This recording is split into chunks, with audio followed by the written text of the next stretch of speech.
Hello, everyone. Our next guest is Tal Moore. He is the founder and CEO of Popsmith. Tal is a serial entrepreneur with multiple exits, really impressive resume. But what's more impressive is his vulnerability. He is one of the most vulnerable humans I know. This dude has made me cry twice. I could listen to him all day when he gets real and raw. He doesn't do very many interviews, and having him on this pod and letting me record is a treat. I really enjoy being around him and his energy, and I know you will too. So let's go vibes, y'all. What's up, Tal? How you doing? I'm good, man. How are you? Well, I just want to thank you. I know you get asked a lot to be on podcast, and this means the world to me for you coming on this interview today or whatever it is, podcast. And I appreciate you doing that for me. So thank you. Hi. Totally my pleasure. Awesome. Well, let's get right to it. You've started so many companies, and um, as someone who started multiple businesses, tell me about like how you ended up with Popsmith. I ended up with Popsmith by way of gumballs. Started selling gumballs when I was 12 years old at school. Just selling to my friends at school. And then when I was 16, I started a bubblegum machine vending route, a gumball machine vending route in the Western Washington area where I lived. And then from there, I bought the domain gumballs.com and started selling gumball machines and gumballs online and candy machines and stuff. So that's how I got into selling online, selling products online. And then I started other niche retail sites. I had a store that was selling barber poles and world globes, and I had chocolate.com, I had wicker.com. So I've been in and out of a bunch of e-com businesses, but I'd also started a popcorn machine store, which back then was called popcornmachinesdirect.com. And we were selling like the big movie theater cabinet poppers. And I just, I think when we're younger, we take appropriately so a splatter approach and we try a bunch of different things to see what works. I mean, that's when we ought to be more experimental. But then we grow older and we want to conserve our energy and be more focused, we start wanting to get rid of things and start going very, becoming very focused and specific. And when I was thinking about everything that I've sold and all of my business experiences, I really came back to a few things that I really enjoyed selling or being a part of. I liked being a part of something that was nostalgic. I liked being a part of something that was consumable. And I liked selling a product that brings people joy or brings people a smile on their faces. And I really had that with gumballs.com. And I realized I can have that in the popcorn vertical. And so that's when I decided to, in 2020, I divested myself of all of my other e-com businesses and decided to go all in on popcorn. And I had an established brand. It was originally Popcorn Machines Direct, then it became epopcorn.com, then it became Franklin's Popcorn. And I was going to rebrand Franklin's Popcorn. But instead of doing that, we decided we weren't married to the name and we came up with a whole naming process and decided to go with Popsmith. And then that's what set us down that course of developing the branding and the website and the packaging and everything for Popsmith. That was started that in 2020. Wow. I mean, you made popcorn look cool. I mean, these things don't even look like a popcorn machine. Because I did look up popcorn, the .com one, and I was like, wow, that's what a popcorn machine looks like. But yours is it's like a piece of furniture. Like, look up behind you. You could Yeah. literally use it as a piece of furniture. And is that the one on the left side there? Was that how it started? From what I'm looking at it, was that The the one prototype? right there. Yeah, actually Yeah. that I found that on eBay. So Oh, that's an old school popper. Here, let me yeah, yeah. this is, yeah, I mean, this is, it says, I don't know if you could see it, but it says easy corn popper on here. Oh, And so, wow. yeah, this is kind of the concept. So this concept of cooking over the stovetop has been Yeah. around for, for quite a few years. And so we certainly didn't invent the concept, but we wanted to make it, we wanted to bring that concept into with a more modern twist. And so that's when we decided to develop our own popper. And yeah, as you pointed out, Tristan, we really wanted to design something you'd want to leave out, that you wanted to instill curiosity for anybody that's visiting friends or family. Like, this is something you want to leave out the kitchen for people to be like, "Ooh, what's that?" And then you can be like, "Well, let me show you." And then you whip it out and start cooking popcorn for them. So we wanted something that looks dope and makes dope popcorn. Yeah, you gave me a really dope one. The mint color. That one Yeah, looks really, yeah, that really looks dope on the counter. yeah. It sure does. Well, I was, going back to all the hustles. Like you've been hustling since you were 12 years old, and I know the backstory. I was on talmore.com and read about your story, and how you started and how your mom was also, she opened up a salon. So Yeah. where did you get this entrepreneur in you? Like, I'm gonna be an entrepreneur, because I know you were selling stuff. I mean, I would think that was by survival, but Yeah. most people do it for survival, not like you've scaled so many businesses. So like, how has that developed? Like, how's that shaped Well, your, I think, your journey? I mean, you and I, share a similar journey in the sense that we were born to immigrant parents. And I don't know enough about your parents' journey, but my parents, moved here, and they spoke no English. They had barely any money, and so they weren't really employable. So dad, we were living in Brooklyn, which is where I was born, and dad drove a taxi cab. He owned one half of a medallion that he split with another guy. And my mom cut dog grooming, dog hair, and then Wow. eventually opened up her own hair salon. So it was really all that I knew. My parents were not college educated. They weren't even high school educated. So they worked. So that was the only model that I had. I didn't know what health insurance was about or 401ks. Like, I didn't know what that meant. We worked, and we were like middle class, I would say. And then after my parents divorced, um, we really struggled financially.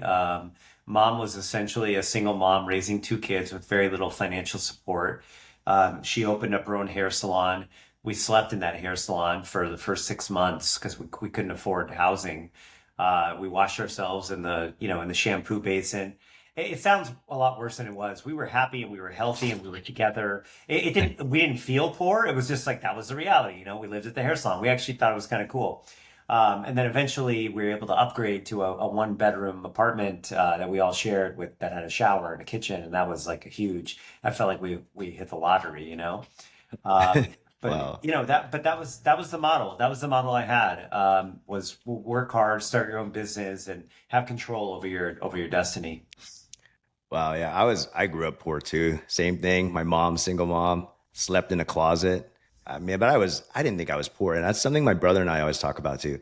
Did you ever feel poor growing up? Because my mom actually made it work. So it's one of those things. It's when you start getting, into the world and you're like, oh, that's what a real life looks like. Yeah, Right? Like, did you yeah. ever get mad at your situation ever though? Like when you look back at it, do you get upset at like, wow, I hate how my childhood was, like getting divorced and having to be poor? No, no, I don't, because I can't be mad at my past because my past led me to my present, and I love my present. I'm happy with where my life is. I'm happy with how my family came together. I've got a beautiful family, and we're all quite close. My parents are far from perfect, but their love for us was consistent, and they turned their boys into loving boys. And so we got that from our parents. And I think that, look, there were moments when I was younger and when I started to grow up a little bit and in my late teens or early to mid 20s, and I started to notice people who went to college and graduated college and got corporate jobs and had health insurance and 401ks, and they were investing in the stock market. That was frustrating. That was frustrating Ooh. for me. I remember feeling behind. I remember my three best friends from high school out of Chico, California. They all went to really great schools and got corporate jobs, and they were talking about the stock market, And I had none of that. And that was really frustrating. I felt ashamed. I felt behind. I felt like I couldn't catch up. Like these crazy narratives that we have in our heads that are really not, they're self-destructive. But I was able to course correct, and I thought, well, no, I'm gonna make something happen. I don't know what it is, but I'm gonna make it happen. And in a way, I think that those challenges and setbacks. I mean, you've heard this many times, but it builds in you character and grit, and determination, and a self pride when you're on the other side of a mountain that you just climbed, and something that you don't see in people. I have friends who were born rich and didn't necessarily have to work, and they live a good life, but they can also be soft, like mentally soft, where, even the smallest things might set them off. And I don't mean to generalize. I'm sure I'm not sure. I know that there are people that were born into wealth that took over the family business and really leveled it up and worked their asses off. So I don't want to generalize in any way, but I have seen instances of people that had the opposite experience that I had growing up, and I wouldn't trade my life for theirs. Wow, that's awesome. This is what I love about you, man. You're like one of the most vulnerable people that I've ever met in my life. Joining EO, I didn't even know this was a thing to talk about our feelings. I thought this is something that we talk to with our therapists, right? Or our really, really close homies. But like talking to you for the first time, I mean, man, you're so vulnerable. You could talk about your failures, you could talk about your successes, you could talk about your struggles to like someone you barely met. And I really like that about you. Do you think that has helped you out in your success? Because I feel like that's your superpower. Like you're like, if I could put a cape on you, it would have a V. Vulnerable. Yeah, yeah. I appreciate I appreciate recognizing that, and my close friends recognizing that in me, and love that about me. I used to shy. It took me a while to realize my superpower.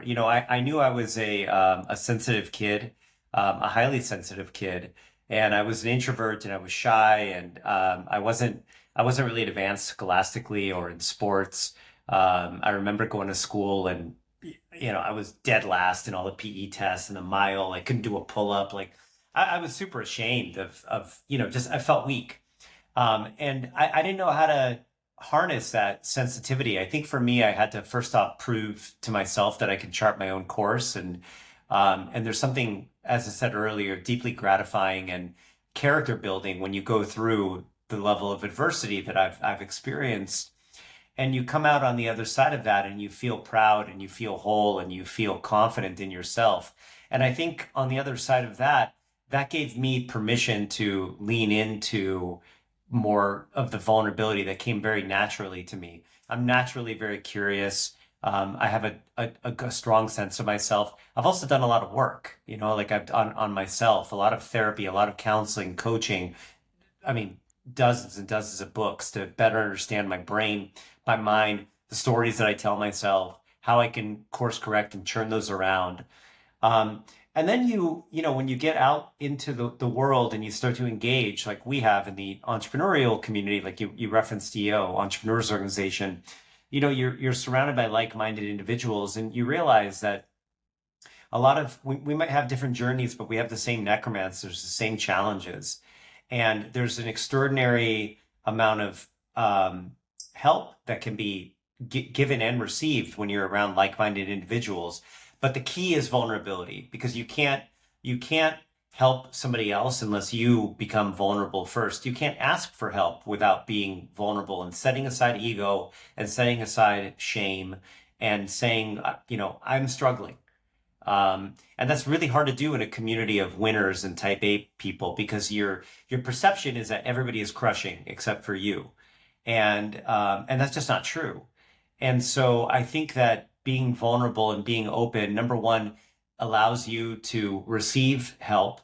And number two, you're doing a service to other people by letting them know that it's okay to let others in. It's okay to let others know that you're hurting. It's okay to let others know that you're struggling. And when you do the work to build community and friendships, and invest in time and you make your, you offer up your time, your most precious commodity, like what I'm doing with this podcast with you, because I've gotten to know you over the years and I like you, and I like you as a friend.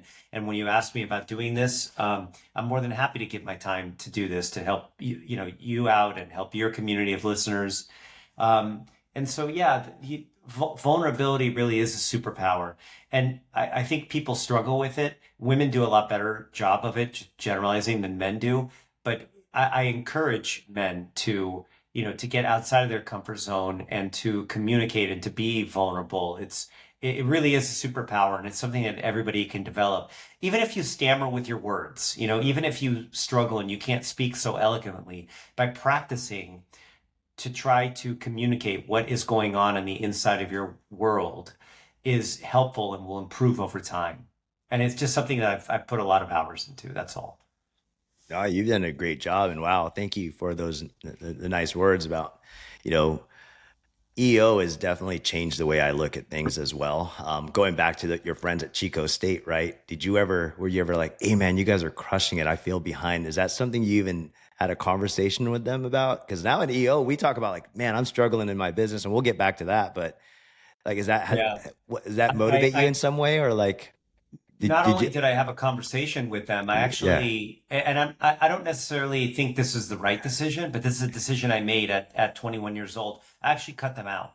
So I wait, what? called all, yeah, I cut them out of my life. I called all three of them individually, and because I was so ashamed of how like how stuck I was and how I didn't have anything going on. And it was all in my head. From their perspective, I'm just their friend, like they never thought anything, they never thought low of me, but I thought low of myself. And I had demons in my head and I responded to those. And so my answer to that was, I can't pick myself up with them in my life. It's just too painful because one of the things I've struggled with and continue to do so to this day is comparing myself to others. And that's just such a nasty thing to do to ourselves. It's such an unloving thing to do, to compare ourselves. We could be inspired by others. So I think that that's a very healthy to look at somebody else's lane and to take inspiration from that and to copy or emulate or be inspired by that. That's healthy. But to compare ourselves to others is a really unhealthy thing to do. And I was doing that and I didn't have the tools then that I do now. And so my answer was to cut them out. And so I called each of them and I said, look, I'm really struggling right now. And you're not going to hear from me for a while, maybe a long while. I don't know. But I have to focus on myself right now. And I love you. And they were stunned. They didn't understand. And I remember a year into this, one of my friends wrote me a letter and penned a letter to say, hey, we hope you're well. We miss you very much. We want to see you. We were 22, 23 at that point. But it is what it is. I don't think I would have done it that way if I had to do it all over again. But I did. I course corrected. I focused on myself, and that's when I built my first .com and it achieved quick success. And when I reached a point where I was proud of where I was at, where I felt like a true equal to them, that's when I re-engaged them and we got back together and they all came up to Washington and I bought myself a brand new car, first brand new car. I used to drive shitty beaters. I was a used car dealer and I would drive like sub $3,000 beaters. And I promised myself that once I made some money, I would get myself a new car. And I went to the Toyota dealership and I got myself a Toyota Highlander. It was a light gray blue.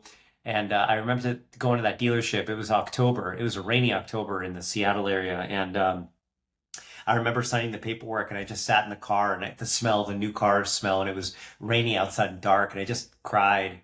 I was so proud of myself. And so I reached a point where I felt better about myself and reconnected with those friends. And we're still close friends to this day. Wow, that's awesome. I'm sure that's an awesome conversation to have because I remember having one of my best friends. He went totally Christian, and we met each other while I was a freshman in high school, and he didn't want to talk to me anymore because I wasn't going to church, and it hurt my Yeah, feelings. But I guess it's not about me, it's about them, right? Like it was it is. it's like he needed to go through it, and we're homies today. He actually gave me this hat, Lumpia Surf Team. I love that. Yeah. It's I Filipino. love. I know. I Yeah, saw that. I saw that hat. And now I'm craving a lumpia. yeah. Oh yeah, lumpias are good. No, I just it's crazy how you talk so much about the tools that you have. What is if you could like take out one tool that you've learned and you could share with us, like what that has helped you with all this success that you've achieved in the last 20 years? Um, You yeah, can't use vulnerability. yeah, no, yeah, no. That I wouldn't say that that's a. Yeah, I mean that's a tool in my arsenal. But I would say if I had to focus on one tool, I'm incredibly focused. I'm very focused, very diligent. Like I have coming up, building my first business. Like I was working 120 hours a week. Wow. So I would wake up at. I'm an early riser. I would wake up at 6 and jump immediately in my computer. It was such a rush back then because that was like my key to financial freedom. So it wasn't really work. It was a pleasure for me, and this is the early days of e-com when there wasn't really like sophisticated online shopping carts and design. And I was doing a lot of it myself. I took a class on Photoshop, so I learned how to Photoshop my own images. I created all the copy, a lot of the content on my website. So there was a lot of work to do, and I was a solopreneur. It was just me. So I never shied away from work, and I'm very diligent and very focused. Like every day, I have my to-dos, I have my pad in front of me that has, things I need to knock out that day. And so I've never been lazy. I've been very focused and very diligent. I'm not the smartest guy in the world, but I'll work. I won't shy away from work. And I don't think that one can shy away from work if one wants to succeed. You can get lucky and you can experience some modicum of success. But if you want to be truly successful, there's no substitution for hard work and having a tough-minded optimism because it's fucking hard.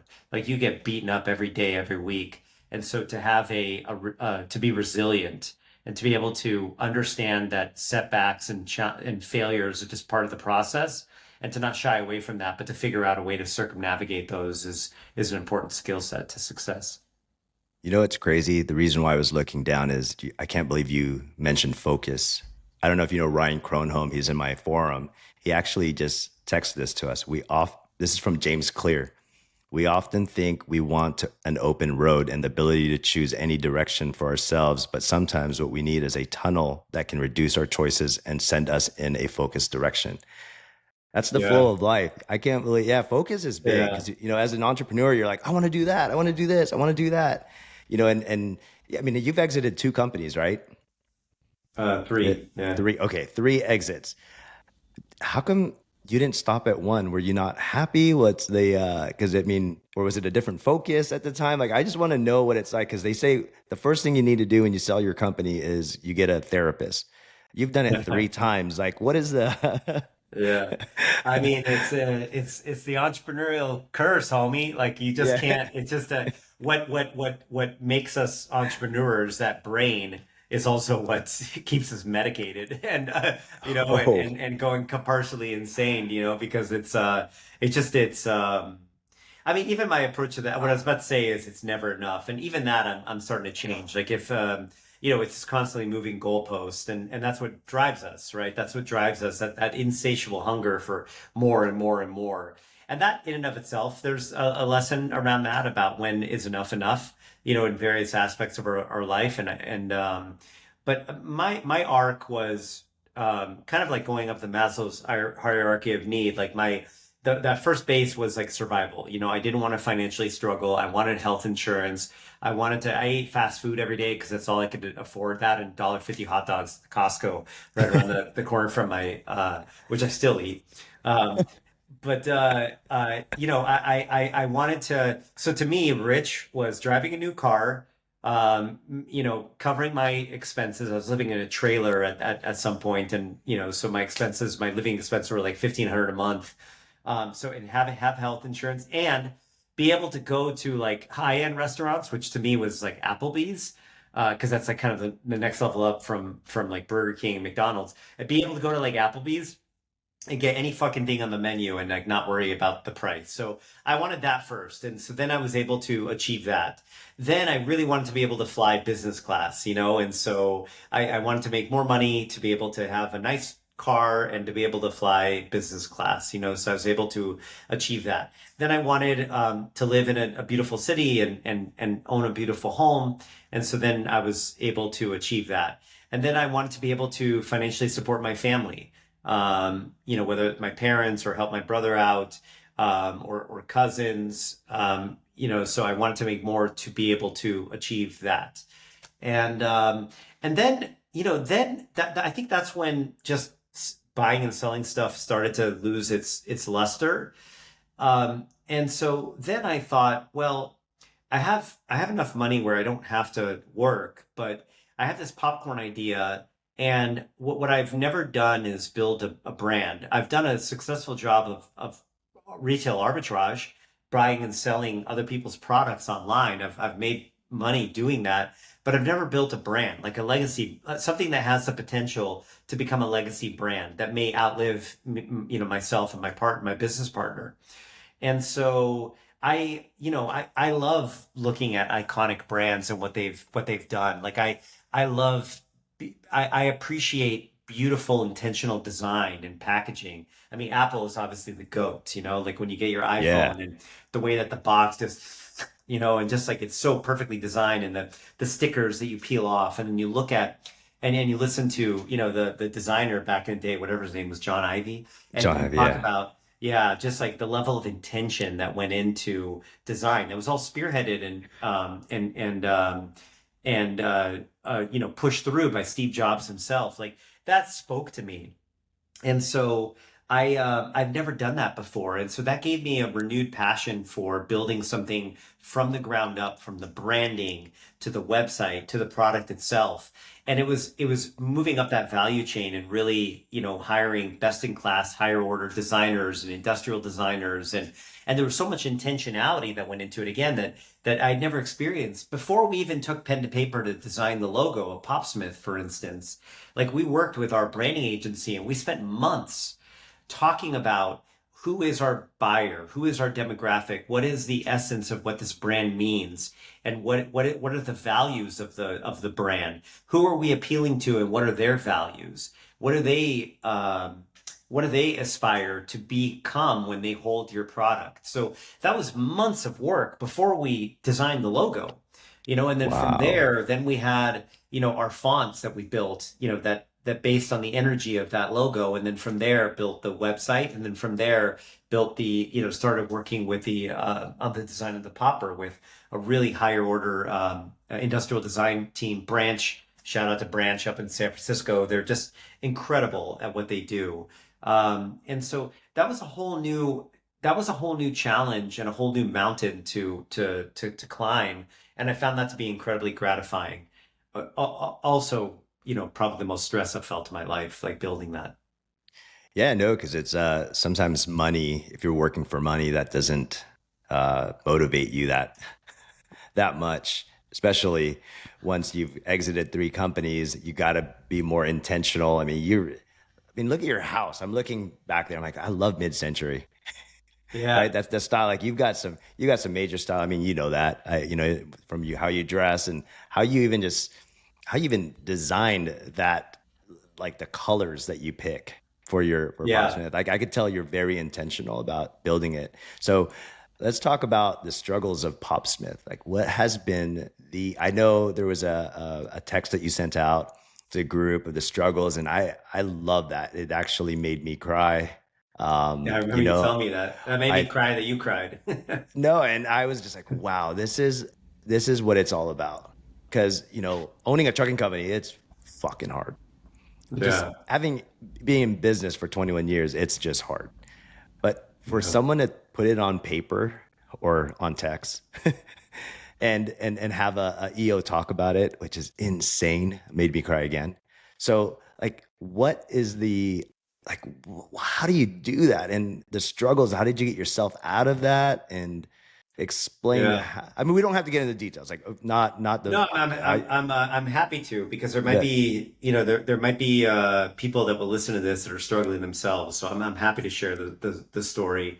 I won't go into, because we won't have the time for me to go into all the details, but I'm happy to give, some of the high levels and beyond.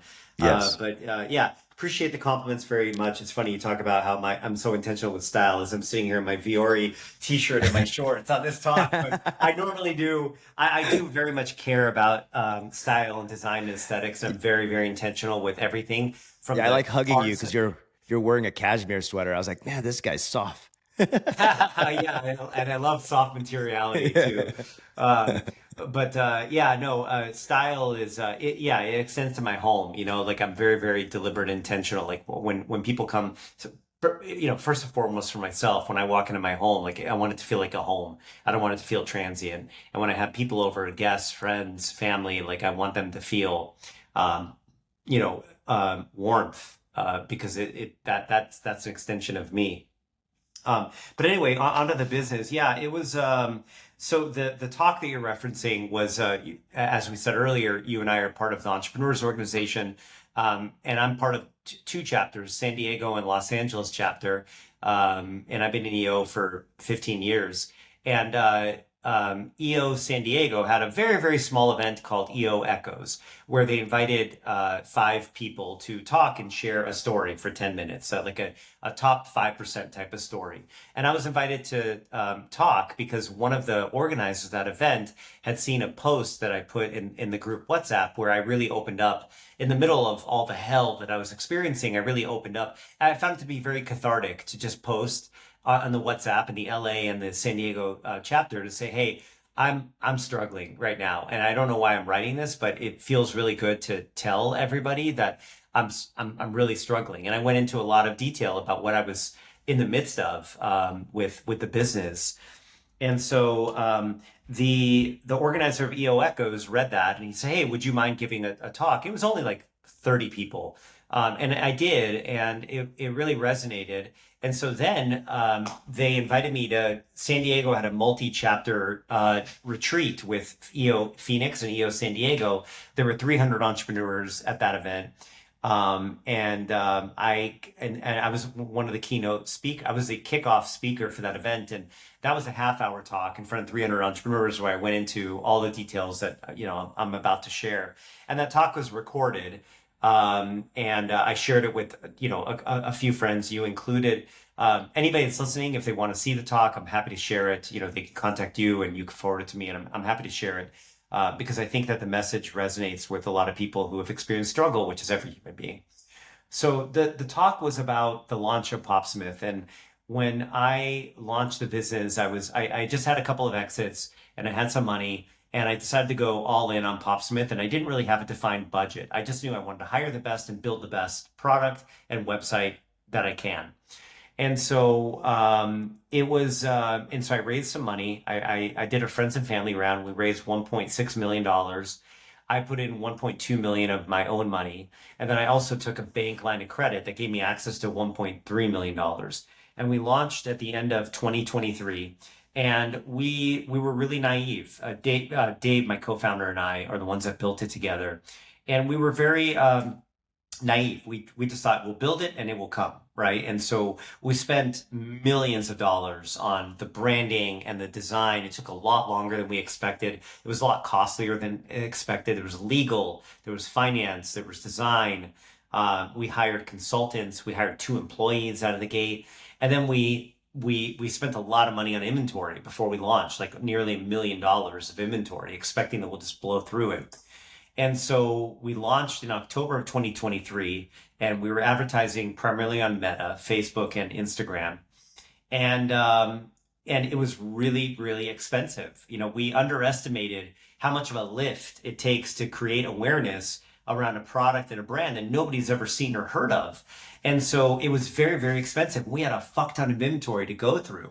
And so we were just burning through cash on Meta, and we were spending about 50% of our revenue on ads, so we were deep in the red. And so come January of 2024, it happened so quickly. And by January of 2024, I realized we were burning $100,000 a month, and we had about 2 weeks runway before we were going to run out of money. And at this point, I had major financial exposure. I'd blown through the 1.6 million that my friends and family entrusted me with, the 1.2 million I invested in, and that $1.3 million line of credit we had fully tapped, that I was personally guaranteeing. So I was on the hook for that.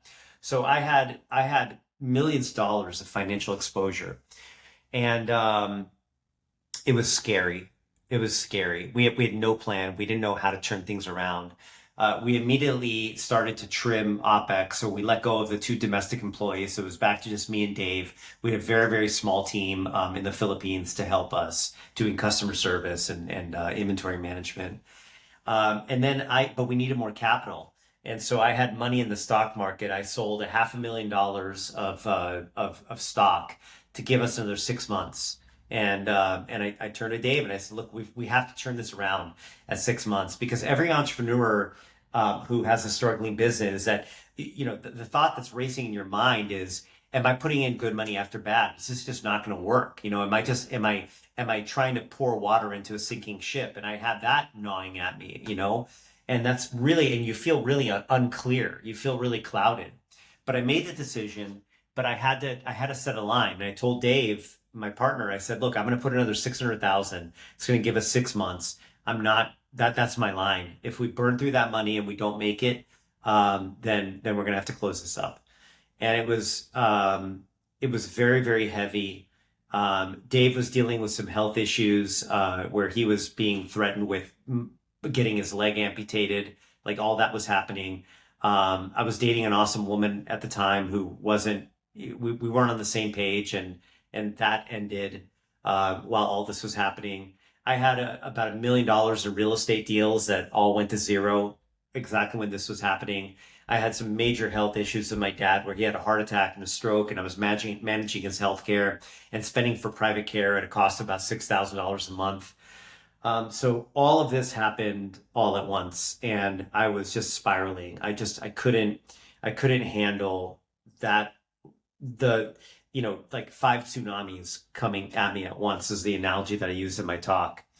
And I was self-medicating like I'd never done before. I mean, drinking daily. I'm not a big drinker. I was drinking daily. I was doing cocaine, Adderall, Xanax, Ambien to sleep. And, as those of you who have taken those types of drugs, it's just this nasty cycle, where you feel it gives you a dopamine rush, which is what you're chasing, but it comes at a cost. You come crashing down in a worse place, and you have to re-up in order to bring your, dopamine spike back up. So I was lost. I was scared. I didn't want to work. I didn't want to get out of bed. I mean, I was crumbling. I was just crumbling. And so I was here in LA, and I was chatting with our mutual friend, Josh. And I was telling him about just how badly I was struggling. And he made a very wise suggestion. He was like, have you ever talked to a psychiatrist? I said, no, I've talked to plenty of therapists. I've never done psychiatry. He said, well, here's my girl. Go talk to her. And so I did. And within 2 minutes, she had me figured out. She was like, you're an entrepreneur, right? And I said, yep. And she said, you probably don't want to be here, do you? I said, nope. And she was like, look, like life, sometimes big waves come out at once, and our brain is just not able to deal with it. And so here's a medication. She gave me a medication for an anxiety medication, just to mitigate the spiraling. I was catastrophizing. It's like, I was like, in my mind, I was thinking, I'm going to lose my business. I'm going to lose all my money. I'm going to lose my home. I'm going to lose my friends. I'm going to lose everything. And I couldn't get ahead of that freight train of demons. And so the anxiety medication, just to helped, as she explained it, put a shield there so that my mind doesn't spiral out of control, which I really needed. And I needed to understand the difference between anxiety and depression, because there's a lot of overlaps between anxiety and depression. I went on a chat to understand it. And for clinical depression, one of the telltale signs is like no interest to live, maybe potentially taking your life. And I wasn't quite there, although I did have some of those thoughts. It was really just anxiety, and I couldn't sleep at night.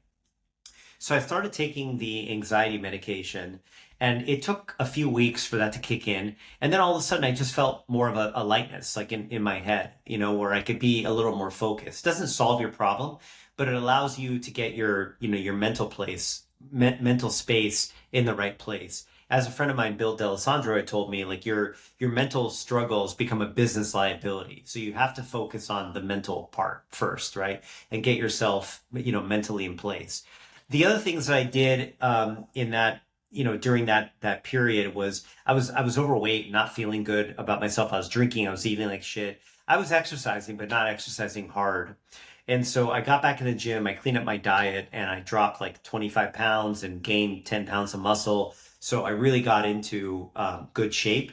And I think particularly for men, I mean, no greater drug than to be able to look in the mirror and see biceps and seeing abs, and you start to feel good about yourself. And anything you can do to make yourself feel good about yourself that's not illicit drugs, I think is something that you ought to prioritize, right? And so I did that. I was journaling every day. I had a journal. Something else I learned from my friend Bill was to create a win the day journal, where every day, first thing I did in the morning was I wrote, something I'm grateful for, something I want to, manifest in my life.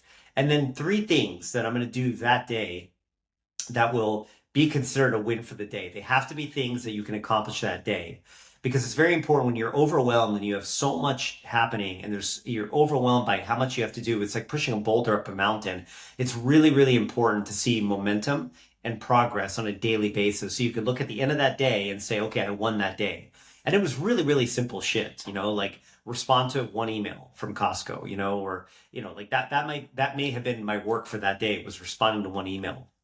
And then maybe pack for a trip, or take my dog for an extra long walk and call my mom and tell her I love her. So things like that. And then one heavy exercise, one intense exercise, whether it's cardio or lifting or whatever it is. And so I started doing that, and that got my head into a better mental place. And then I just started throwing Hail Marys. I was like, if we're going down, like I'm going down fighting. And so that led to getting into Crate and Barrel in Williams Sonoma. So I could not get into those stores, even though we built this popper for those stores. And so I looked up both of the CEOs of both of those brands, and they're my exact demographic: female, in their 50s, with children, and rich. And so I found their addresses. I cold shipped them poppers with handwritten notes from me. And Wow. then within a few months, I heard from the buying team from both of those brands. And we got onto WilliamsSonoma.com. We're about to get onto CrateandBarrel.com. We're going to be rolling out nationwide in Williams Sonoma stores by next year. Costco, I found some online application for minority vendor inclusion. And so I filled that out, and not expecting it to lead to anything. And the head of houseware buyers like saw that application and reached out to me, and we started negotiating, and now we're in Costco.com. Wow. And then the other thing I did was Oprah. I really wanted to get on Oprah's favorite things. I had no fucking idea how to get on Oprah's favorite things. And a friend of mine had pointed out that one of Oprah's junior editors had Popcorn Fiend in her profile. So I cold messaged that junior editor, shipped her a popper. Then she asked for another one. Then she asked for another one, and I asked her, like, "What's going on? Why do you need all these poppers?" And she said that we get 15,000 applicants for Oprah's favorite things. We narrow down that list, and we do a whole presentation for Oprah herself. And then she identifies the top 100 items or so they're going to make that list. And we're doing that tomorrow for Oprah, and we want to cook for her in your popper. So I overnighted her another popper, got in front of Oprah. I heard that Oprah loved it, and then we made Oprah's favorite things. And that truly saved our company. We were that $600,000 I told you, we'd burned through all of that. We had not a dollar left. I had to put in a little bit more money.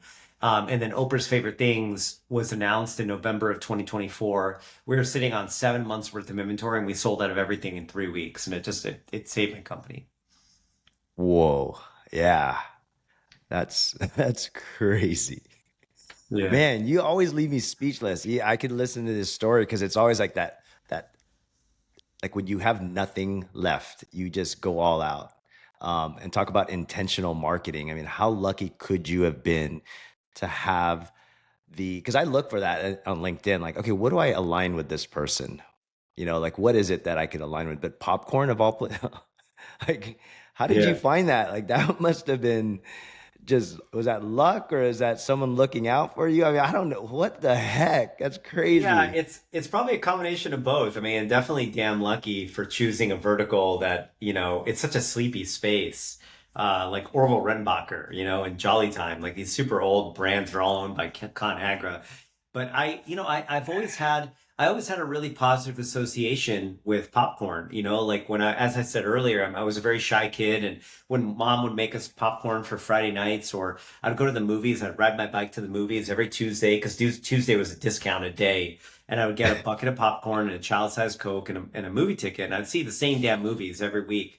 I didn't care. I loved popcorn. Popcorn to me represented love and connection and safety, and I love that, and I love selling a product that brings people happiness and joy. We're not saving lives by any stretch, but like, to be able to give the gift of a popcorn popper, to have that communal experience with your family, to be able to create nostalgic, memories with your kid. You've got a kid or two. They're young, Yeah, right? Bella and Holden. I'll tell How, you this story after you're done with your popcorn, okay. but I'll tell you how we used to do it and how we do it now. But go ahead. Well, yeah, no, but it's like when you make popcorn for Bella and Holden, when they're making with dad, and like it's so experiential. It hits all five senses, and there you gather up and there's the anticipation, you see the steam and you smell it, and then you open it up and it's very, it's kinetic, and then you eat it. Like you're creating this positive association, this nostalgic memory with your children.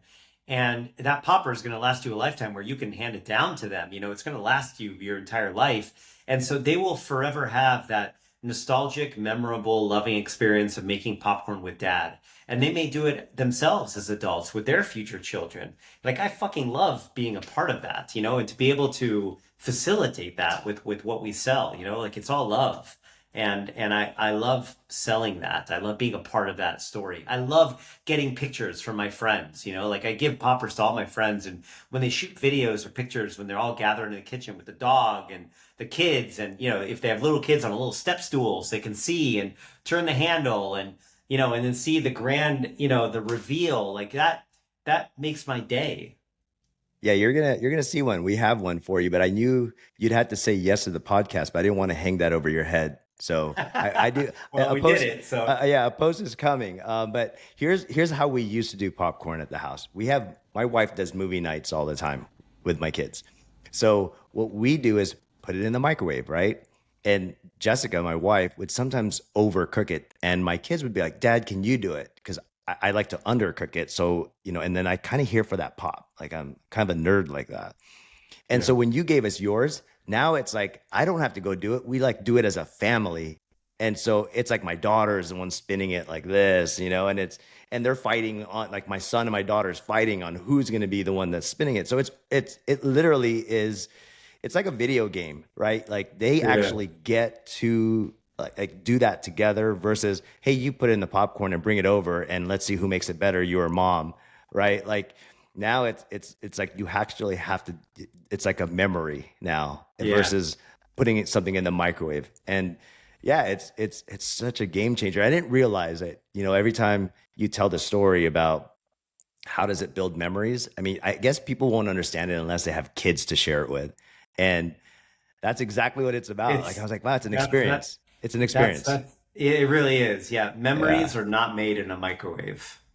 So it's, and I love that. That's exactly what this is intended to do, is to bring families together and have this joyous experience. And it makes really good fucking popcorn. Yeah, I and mean, you have a that's, bunch of flavors. Like it's nonstop. yeah, You yeah, have yeah. you have We're a coming lot out of. with more. Oh, I can't wait. Yeah, so that's Yeah. that's how you get them. You get them on the you keep buying residual, right? The different flavors on the popcorn. Is that part of Yeah, the yeah. strategy? The The consumable part is subscription. definitely part of. Yeah, that's right. Yeah, the consumable part is definitely part of the strategy. So we're selling you Y- the Tesla Roadster of poppers, or the And then the whatever. electric. Yeah, yeah, Electricity. and then you've got all of the accessories and the consumables, and we really want to expand that world. Like we're working on different flavor profiles, different oils, bowls, like really dope bowl. I'm curious, what do you pour your popcorn into Oh, we pour it after it's into a cooked? bowl. Like we have a bowl that we share. And the kids don't.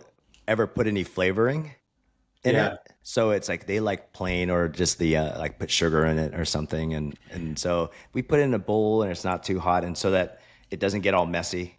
No one gets their own Yeah. little Well, bowl. where I'm It's going one with big this is bowl. that we Yeah. want to come out with our own Popsmith bowl that's got our cool like graphics, and then eventually I want to I want to create little bowls where we can do custom engraving with children's names, you know, so that each child can have their own Ooh. custom popcorn bowl, you know, that's theirs.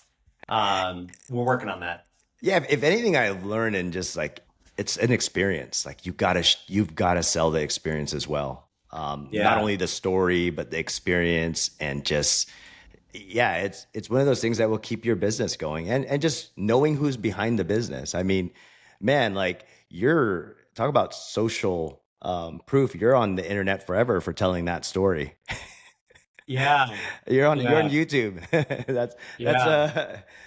and I want everyone. You know, if anyone ever asks me, of course I'm going to share it because it's such a great story of just being super low and then getting lucky. Do you think lucky is something that you think it's a strategy or is it really luck?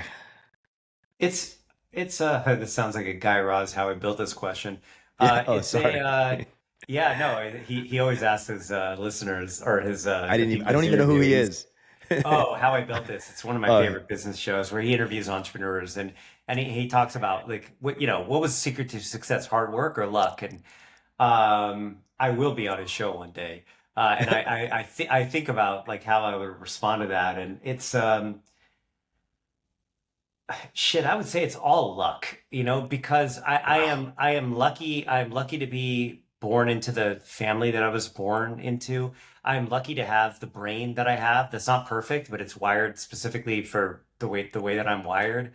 I'm lucky to have the opportunities to meet the people in my journey that inspired me to. I met a guy named Dave Fairley back in the late 90s who ran the website hammocks.com, and we became friendly.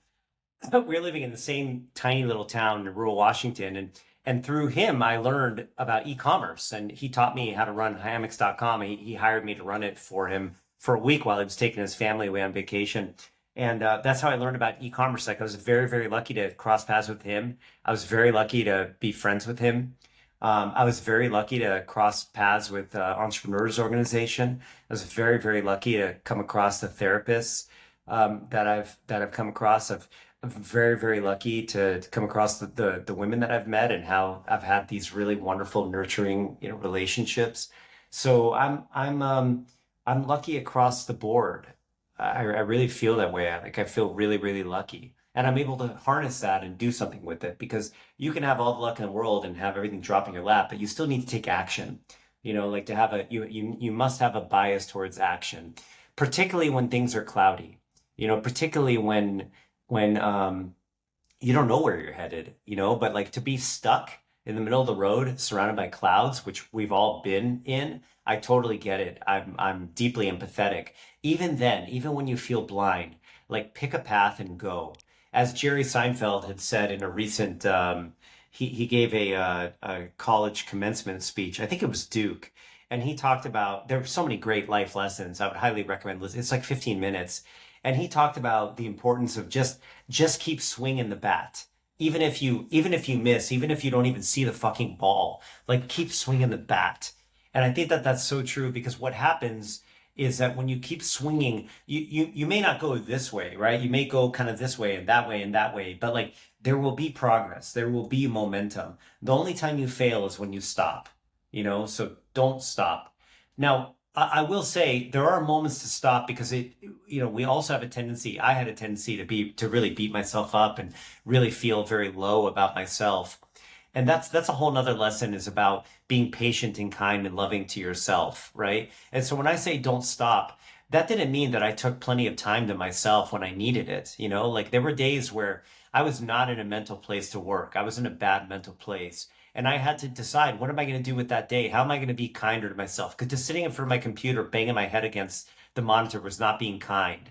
You know, it may have meant just walking down to the beach and just sticking my feet in the sand and breathing or allowing myself to have a good cry or to go home and order an extra large pizza and just eat gorge on pizza and watch Netflix, or go be with my mom or my brother, or take myself to the movies, or go to the Russian banya and go to the spa. So to extend yourself kindness and grace, I think is really important, and just keep moving. Wow, I like that. I love the hitting the bat as many times as possible because it's like is it Moneyball? I think it's like the base. You got to get on base. It's the only way you're going to get Yeah, on base. It's all about, you don't need to hit home runs every single time. You don't have to hit home yeah, runs to win the game. You just need to get on base and just like moving forward. I think that's the best thing. So, I mean, we're running up on time here. yeah. Sal, I wanted to ask you one last question. What are you going to do next? What's new? What's on the horizon? Anything you want us to know about? Yeah, I mean, I just if follow us at I love Popsmith. We're posting a bunch of new products that we're launching. Our website is popsmith.com. Buy a popper. I'd be tremendously grateful. And Yeah, I mean, I'm all in on Popsmith. Like I'm all in. This is my thing. This is my life and my priority right now. So I want to build a really incredible brand around the love of popcorn. And so I'm focused on that on the business side. On the personal side, like I things kind of slowed down for me in December, so I'm planning to take a big trip out to Africa with some friends. I'm learning to moonwalk right now. I took a lesson from a woman that actually danced with Michael Jackson. Why? Just for the fuck of it. Like I want to learn how to moonwalk. Um, so, do you know how to moonwalk? You seem like the type of guy that knows how to moonwalk. My son does. I'm going to show you. I'm actually after this. I'm going to send you a video of my son. Send me video. It's He's fucking actually, hard. yeah, he wanted to be Michael Jackson, and during Halloween, literally, he's like, I gotta practice it, and he was dancing to get like he got better candy than everyone else because he was performing, and he really Yeah. talk about a guy that wanted like I'm like this guy's gonna be an entrepreneur, and he does. He wants to be a shoe designer now, right? So So, but he's pretty dope. When he goes, he takes it seriously. I was like, okay, you're gonna be Michael Jackson, but you don't need to learn all the moves. He's like, no, I gotta. He spent like 2 months learning how to hell be yeah. my. I'm gonna send you a video. You're gonna be like, wait, Please. what? That's awesome. Yeah. Well, This kid's got to inspire me. Yeah. I love that you had said, about Pop Smith, like you're not just your legacy is not just about making something to make money. You really want it to outlast you, and that's Yeah. a way to build. And I'm inspired. And thanks for sharing and going deep like you always do. And My yeah, pleasure. we'll talk soon.